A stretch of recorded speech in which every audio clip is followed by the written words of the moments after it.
Okay, today is the 24th of Cheshvan, the 25th of November. And we didn't have our phone yesterday, so we didn't record, but we started chapter 30. And what we saw is that a little bit deeper about what it means that what the Rambam said is correct in the world of Atzilus, in the world of emanation. And we said that the reason that the Rambam is correct is because there is a different type of enclosement. It's a different level that God has with His will, with His wisdom and understanding. Same answer. He didn't disagree necessarily. I think he disagreed, but it was a matter of levels. That's the way I understand it, on a very simple level. no, he disagreed. In the Maharal was really against what the Rambam wrote. Really was against it. Okay. I think that in the end, it's a question of perspective. The Maharal knew in part, but not very well, the teachings of the Arizal. It hadn't really reached Europe at that time. Now, it's not like the Arizal, the way that a lot of times it's described is like the Arizal, Rabbi Zakluria, he started his understanding Kabbalah, and it was out of the blue. It wasn't out of the blue, it was a development, it came out of the Ramak. It's true that the level of detail that he goes into, nobody had, but all the ideas already existed. This idea of separating the world of Atzilus out, and the way that the Arizal did it was not so well known. The whole idea of tzimtzum, the tzimtzum between, that wasn't right. It wasn't so. It was known to some degree, but everybody attributes it to the one who really captured this idea and started using it was the Arizal. That's how Weinberg, in the first chapter of Tanya, I went back yesterday. I remembered he handled this. He talked about the Maharal. Right, because it's the first, we said, it's the first addendum. Okay, completely. He didn't want to hear about him. Halacha, no, because of course he can't ignore him. But everything that had to do with his machshava, with his thought, with his philosophy, he was very much against. So, again, so we saw that the reason here is that it says Chassidus that you have to give, in the world of Atzilus, you have to give a special standing to the Sefirot. And we said the Sefirot are different than everything else. They're not like angels, they're not like other creations. They're really through and through godliness. Because the way that God encloses Himself in the Sefirot is different than it is everywhere else. And that's why I said at the very end, I don't know if you heard this, Levi. I told Velvel. One of the first questions I asked Rav Ginsburg was, are the Sefirot things? And he stopped. He should have answered me like that, but he stopped because he saw that I was myself confused. Meaning, are they things in the sense of creations? Yes, they're things. They have being because they were created. But are they things in the sense of separate? No, they're not separate. That was the point that he tried to get across to me. That it is and it isn't. What do you mean it's not separate? If it's a tzimtzum and tzimtzum. Right, it's a tzimtzum. There is a tzimtzum. There is something, but the way that Hashem it's a little bit separate. explain it was like energy, or like something in a right, like a electron. Is an electron a thing? So we saw there. It's just energy. It's not. There's no vessel there, as it were. In a sphere, there is a vessel, but even the vessel is part of the enclosement of God's light in it.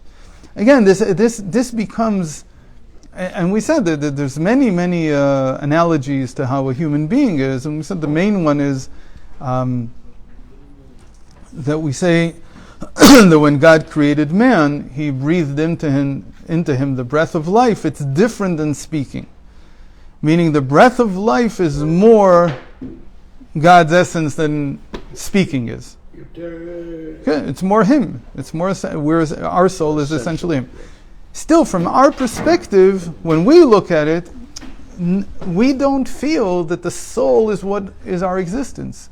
We feel that we exist and we have a soul. Okay, and so we're not a sefirah in that sense. We're not like a sefirah. Sefirah would say, I don't exist without my soul. There's nothing else here except for my soul. It's a different type of relationship.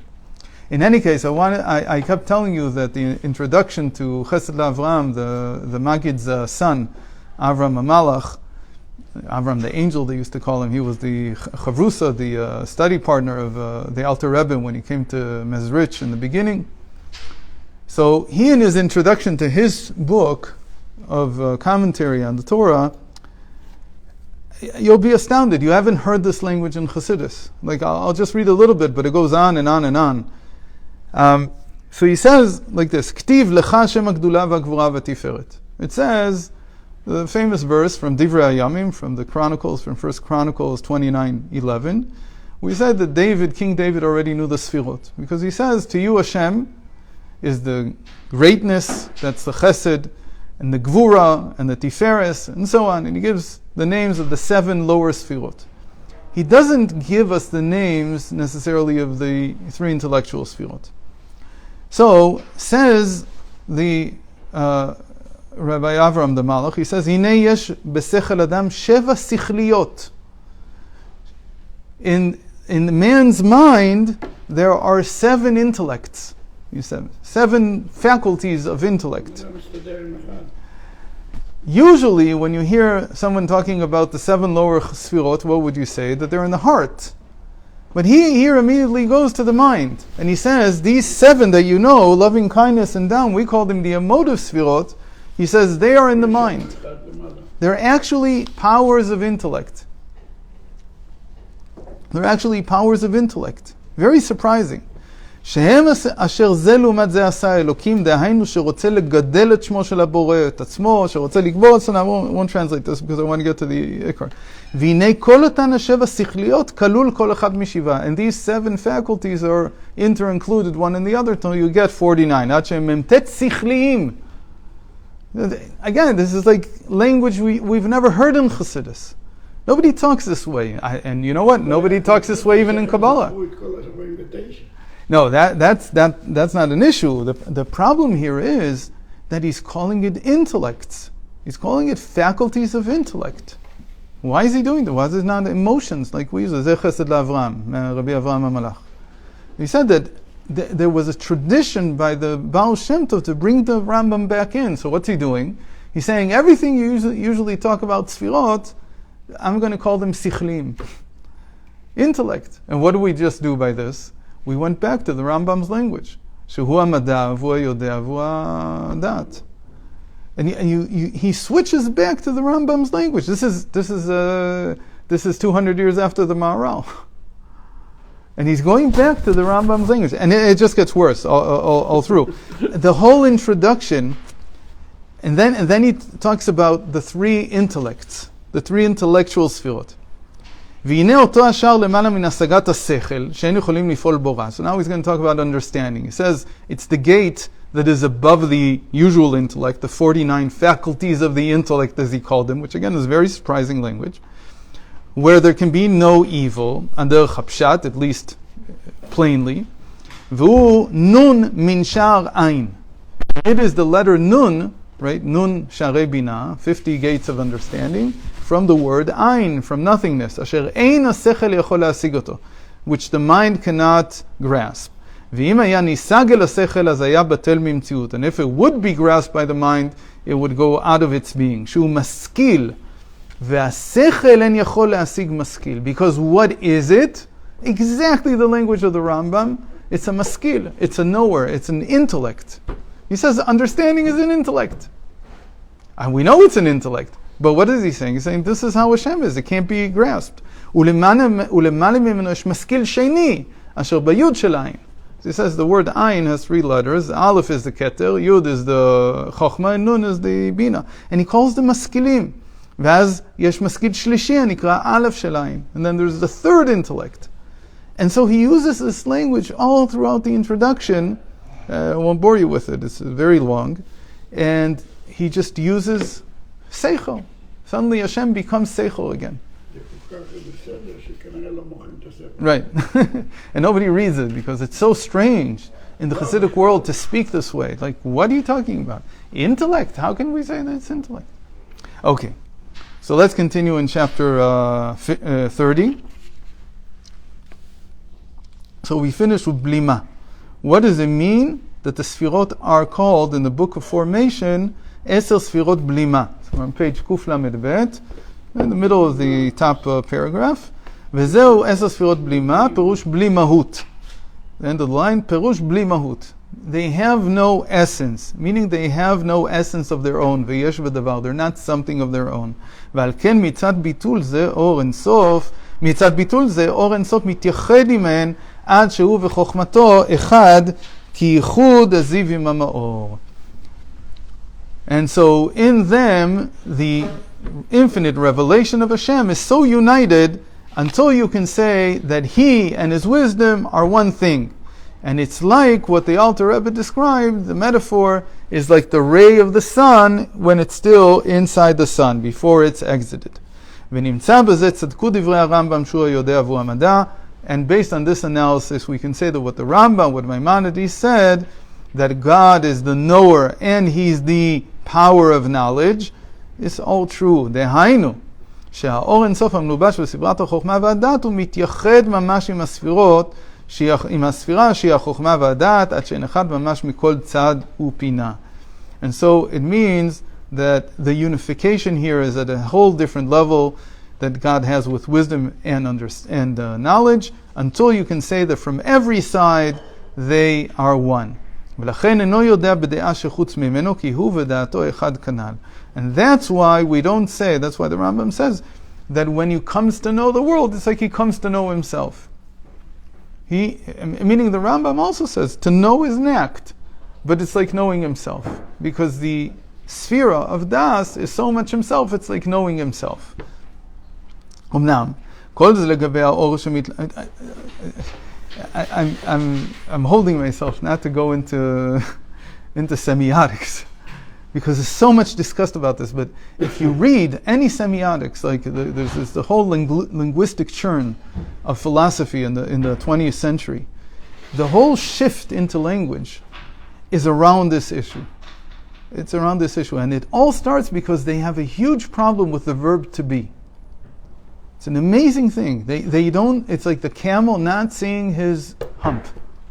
They don't see it. In every single Roman-derived language, there is a verb etre, or est, or sein, or whatever you want, in any language that you take. It doesn't exist in Hebrew. There's no verb to be in Hebrew. You don't need it. You say, today people translate from English into Hebrew, so they use who instead of is. But in Hebrew there's no verb to be. You don't say hayeled, the child is fast. You say hayeled mahir. There's no verb in the middle. Why? Because it's implied. How can you imply it? Why is it not a verb? Because the whole question of being in Hebrew is completely different than the question of being in other languages and in other frames of reference. It's why a non-Jew who doesn't speak Hebrew, or even a Jew who doesn't speak Hebrew, has a huge issue. They can't understand what the mindset of not having the verb to be is. That's why the language is very choppy. Yeah, it's missing that verb. It's like and it drives me crazy. So today people, because they're so influenced by English, they say hayeled hu mahir, which is a mishmash of nothing. Doesn't mean anything in Hebrew, really. They use who as is, but he can't. The child it's like child he fast. You just say child he fast. There's no is still, because there is no is in Hebrew. And the whole discussion of is versus ought. Is okay. How would we say this in Hebrew? Alav liyot. Ken liyot. Alav liyot. Ought to be. Okay. So we don't have this verb at all. So what does that mean? It means that being is taken for granted in Yiddishkeit. It's a whole different approach to the world. For the biggest question in the philosophy of language is this verb to be. Read anything about it, you'll see that it's the big. What is this? And They invented all kinds of words in the Middle Ages to try to compensate, because all the discussions were in Latin and in Greek, the early discussions. And there's all kinds of theories about this. Metaphysics, which is what is before being. Basically, that's what it means. The metaphysics of Aristotle means before the physics, before discussing what there is. So this book was gone had disappeared for 500 years. Since Aristotle wrote it until the 2nd century, nobody had it. Why? Because they couldn't imagine, because their whole problem was being, what was before being, that they couldn't even begin to imagine. It's a completely different frame of mind. So here, when we say, think about it like this. I say, Hu hayodea, Hu hamada, Hu hayadua. What am I? I'm not saying he is the knowledge. He is the power, the known. That's not what we're saying. See, I can't translate it even. Because Hu hayodea, even when I say it in Hebrew, it's like he, knowledge. Yeah. There's no is in the middle. But you say it's implied. It's implied. But it's implied in a way that you can say that it's one. It's completely one. There's no is connecting it in the middle. There's no being in the middle somewhere, hiding there, that you have to say that it is him. Okay. Okay. Of course. But that's being, right? That Hashem is the being. So the moment you say knowledge, you just said him. You can't say it any other way. You can't say there's knowledge. That's, I think, what in the end is being implied here. That in the world of Atzilus, the verb to be is completely gone. It doesn't exist at all. There's no place for it. Below, you can start talking about there being something, and then you add an adjective to it. You predicate it in some way. But in the world of emanation, there's no predication. There's nothing going on. You're not describing anything. It is. It simply is. The moment Hashem is, he's knowledge. The moment Hashem is, he's intellect. That's how you're supposed to read this. That there is a special connection. Okay, and so the special connection. Again, I haven't seen this written. I don't know if anybody writes about this. But when I read these discussions, you read them a lot. This is not the only place where this is discussed. It's discussed a lot in the Tanya. It's discussed in other places. Every time I get this feeling that what they're trying to say is there's no is in the middle. Again, in the English, it doesn't work because you have to say God is knowledge, and that ruins the whole thing. So what's the difference between him being knowledge and him being love? And in being victory or being anything else, he is that. But in the world of emanation, you should understand it, he knowledge. The way we understand it in Hebrew. Okay? So I'll try to say it in a very, in other words, that the Torah mindset is really in the world of emanation. Hebrew is really in the world of emanation. That's what it means, it's the holy tongue. Because it's fit to describe the world of emanation, and especially because it doesn't have this verb to be. And below, the three lower worlds, they're the languages of all the nations. They're all what we call the lashon eskemi, which is a language that is in the end arrived at by committee. Agreement. Yeah. People agree to it. It's what they say. To say it another way, that the oral Torah is the three lower worlds, but the written Torah, that's the world of Atzilus, that's the world of emanation. What Hashem wrote, the language that he wrote in the Torah, that belongs to the world of emanation. It's a different language altogether. Okay. Omnam, כל זה לגבי האור המתלבש בכלים, אבל מהותו ועצמתו יתברך הוא למעלה מגדר התלבשות בכלים, דרך הספירות, רק הערה וזיו ממנו מתלבש בהן. But so all this is when we talk about the light that is enclosed in the vessels. But above that, Hashem's true essence is above, beyond any kind of definition still, and everything that we see, everything that we can come in contact with, is only the enclothement, meaning any kind of divinity that we come in contact with is the divinity enclosed in the vessels of the 10 sefirot. And